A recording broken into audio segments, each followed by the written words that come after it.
سلامونه او وخت بخیر. هیله ده روغ او جوړ اوسئ. زه غیرت بهیر یم او یو ځل بیا د انګلیسي ژبې د ځانګړي کورس په څلور دېرشم کلاس کې ستاسو په خدمت کې حاضر شوی یم. هیله ده تېر درسونه مو د پاملرنې وړ ګرځېدلي وي او له دې کلاس څخه هم یو څه نوي زده کړئ.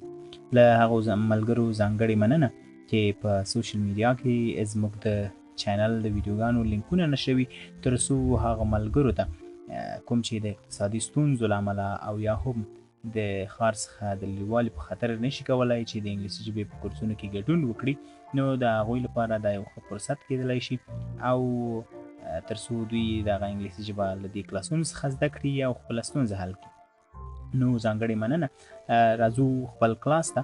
او دا کلاس هم د تیرو کلاسونو په څېر څلور برخې لري. لومړۍ برخه ګرامر، دویمه برخه ورډز، درېیمه برخه ایکسپریشن سنټنسز او څلورمه برخه 3 کوېسچنز دي.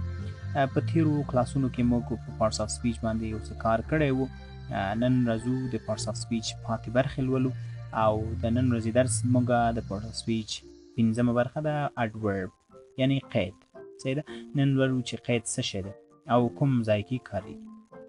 وایي adverb is a word which is used to add something to the meaning of a verb, an adjective or another adverb. صحیح ده؟ Adverb is a word which is used to add something to the meaning of a verb, an adjective, or another adverb. قید هغه کلمه ده یا قید یوه کلمه ده چې د یو فعل، یو صفت او یا یو بل قید معنا بشپړوي یا ورسره یو څه اضافه. سر مو خلاص شو؟ یعنی قید هغه کلمه ده چې د یو فعل، صفت او یا هم یو بل قید معنا بشپړوي او یا د معنا سره یو څه اضافه کوي. صحیح ده؟ لکه څنګه؟ لکه اوس موږ وایو چې I come safely. I come safely. زه په محفوظ ډول راورسېدم. زه په امن و امان کې راورسېدم. نو ګورئ که زه وایم چې I come زه راغلم یا زه راورسېدم. صحیح ده؟ نو ګورئ safely دلته موږ سره adverb دی. دا معنا یې بشپړه کړه. صحیح ده؟ I come زه وایم خو دا معنا یو څه کمرنګه ښکاري، بشپړه نه ښکاري. که زه چېرته داسې ووایم چې I come safely صحیح ده؟ زه په امن و امان کې راورسېدم، په سمه توګه، په محفوظه توګه راورسېدم.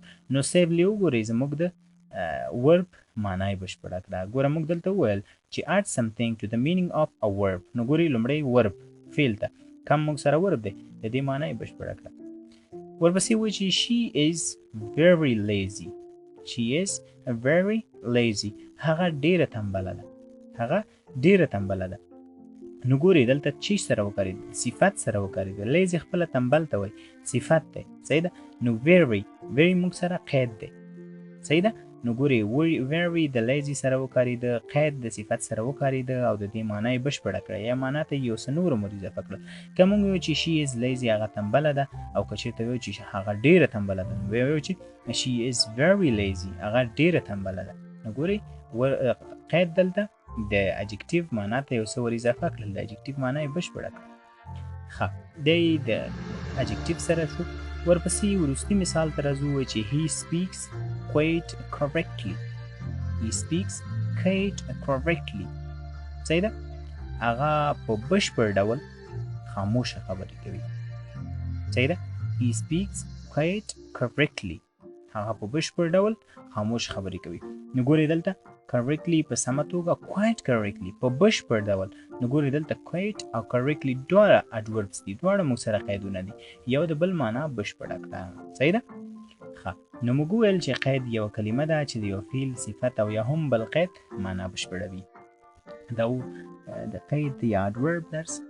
دې پسې راځو د parts of speech بلې برخې ته، او په بله برخه کې موږ preposition یا د اضافت تورې لولو. شپږم برخه ده.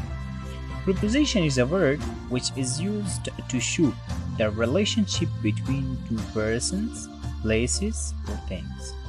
Preposition is a word which is used to show the relationship between two persons, places, or things. د اضافت تورې یوه کلمه ده چې د دوه اشخاصو، ځایونو او یا څیزونو ترمنځ اړیکه ښکاره کوي. څه شی ښکاره کوي؟ اړیکه ښکاره کوي. صحیح ده؟ نو څنګه اړیکه ښکاره کوي؟ اوس مثلا زه وایم چې احمد is in the class. احمد is in the class. نو ګورئ دا د in کلمه چې ده د احمد او د کلاس ترمنځ اړیکه وښودله. څنګه اړیکه؟ اوس مثلا موږ وایو چې احمد په ټولګي کې دی. صحیح ده؟ نو دا in کلمه د احمد او د کلاس ترمنځ اړیکه وښوده.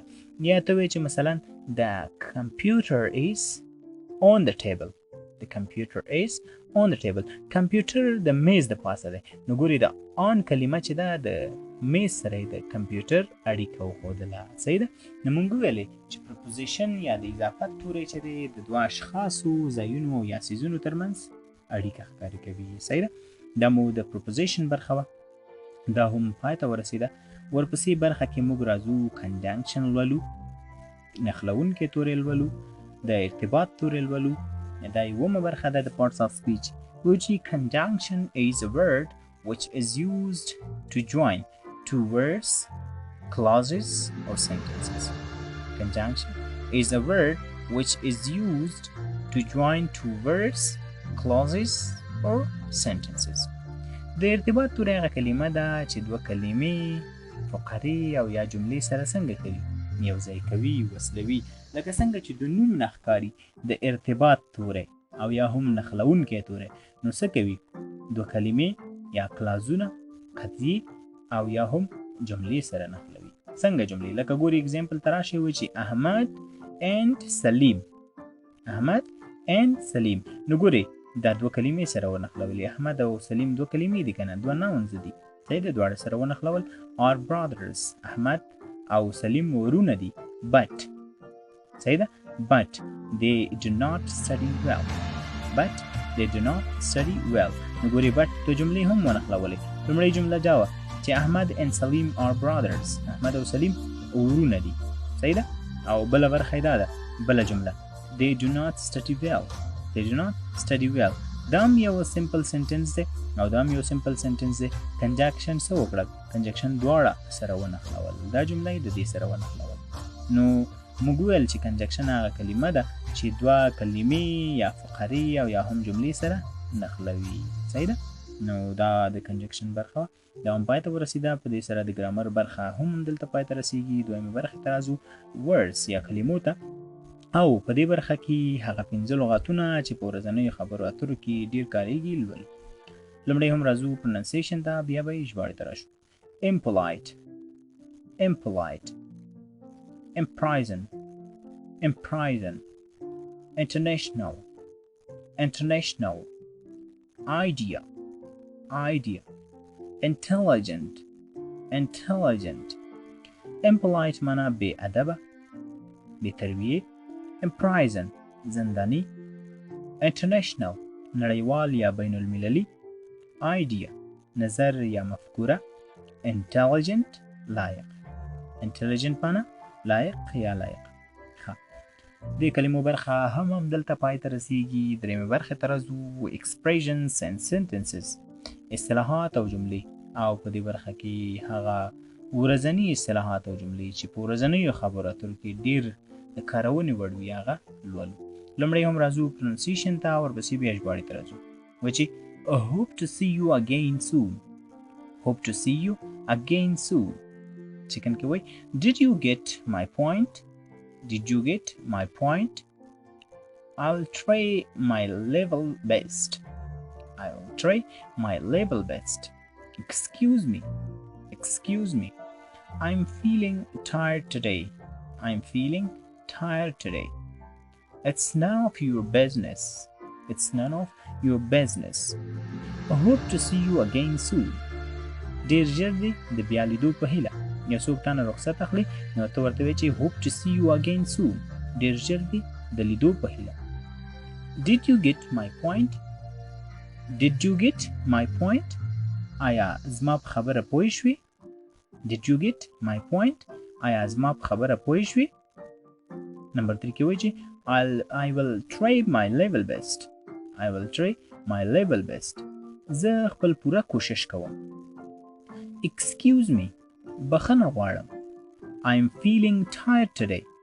زه نن د ستړیا احساس کوم. It's none of your business. دا تا پورې اړه نه لري.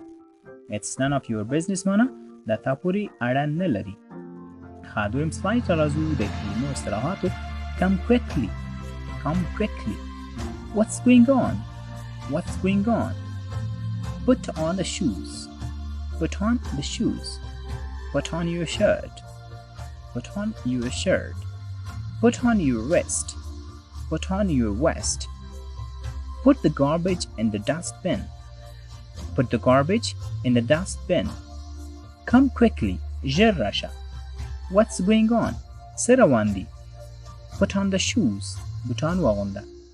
Put on your shirt. کمیز دې واغونده. Put on your vest. واسکټ دې واغونده. Put the garbage in the dustbin. ګند په کثافت دانۍ کې واچوه. دې سره زموږ د اصطلاحاتو او جملو برخه هم دلته پای ته رسیږي. وروستۍ برخې ته راځو 3 questions. 3 پوښتنې. په پورتنیو 3 برخو ګرامر، words, expression and sentences کې یوه پوښتنه لرو. تاسې هڅه وکړئ چې پورتنۍ 3 برخې لومړی په سمه توګه ولولئ. د هغې څخه وروسته بیا دې برخو ته ځواب ورکولو لپاره راشئ. ښه، د ګرامر د برخې پوښتنه په لاندې ډول ده. په لاندې طریقونو کې سم تعریف په نښه کړئ او 1 نمبر ترلاسه کړئ. فرض کوئ چې conjunction is a word which is used to join two words, clauses or sentences. B. Conjunction is a word which is used to not join two words, clauses or sentences. 3. C. Conjunction is a word which is used to join two letters, clauses or sentences. دا و د ګرامر د برخې پوښتنه. همدلته پای ته ورسېده. دویمې برخې ته راځو، د کلمو یا words د برخې پوښتنې ته. او په دې برخه کې موږ هره ورځ یوه کلمه لرو، یوه پښتو کلمه. د هغې لپاره 3 انګلیسي سپلینګز وي. کوم یو چې ستاسو په نظر سم راځي همغه ورته انتخابوئ. د نن ورځې پښتو کلمه ده بېادبه یا بېتربیې. ABC 3 اپشنونه دي. کوم یو چې صحیح وي همغه ورته انتخاب کړئ او د سم ځواب په ورکولو سره 1 نمبر ترلاسه کړئ. درېیمې پوښتنې ته راځو او هغه پوښتنه د جملو او اصطلاحاتو د برخې پوښتنه ده. څنګه ویلی شو چې دا تا پورې اړه نه لري یا دا تا پورې اړه نه لري؟ which it's of your business. It's none of your business. It's none of your business. کوم یو چې صحیح وي همغه انتخابوئ او د سم ځواب په ورکولو سره 1 نمبر ترلاسه کوئ. زموږ د نن ورځې درس همدلته پای ته رسیږي. له هغو ملګرو ځانګړې مننه چې زموږ د ویډیوګانو لینکونه په سوشل میډیا کې نشروي، تر څو په زرګونو هغه ملګري چې کورسونو ته لاسرسی نه لري او یا هم د اقتصادي ستونزو له امله نشي کولی چې په انګلیسي ژبې په کورسونو کې ګډون وکړي، هغوی کولی شي زموږ د یوټیوب چینل له لارې خپله د انګلیسي ستونزه حل کړي او انګلیسي ژبه زده کړي. له لیدو څخه مو نړۍ مننه. هیله دا ویډیو لایک، د ملګرو سره شریک او چینل سبسکرایب کړئ. ښه وخت او ښې چارې ولرئ.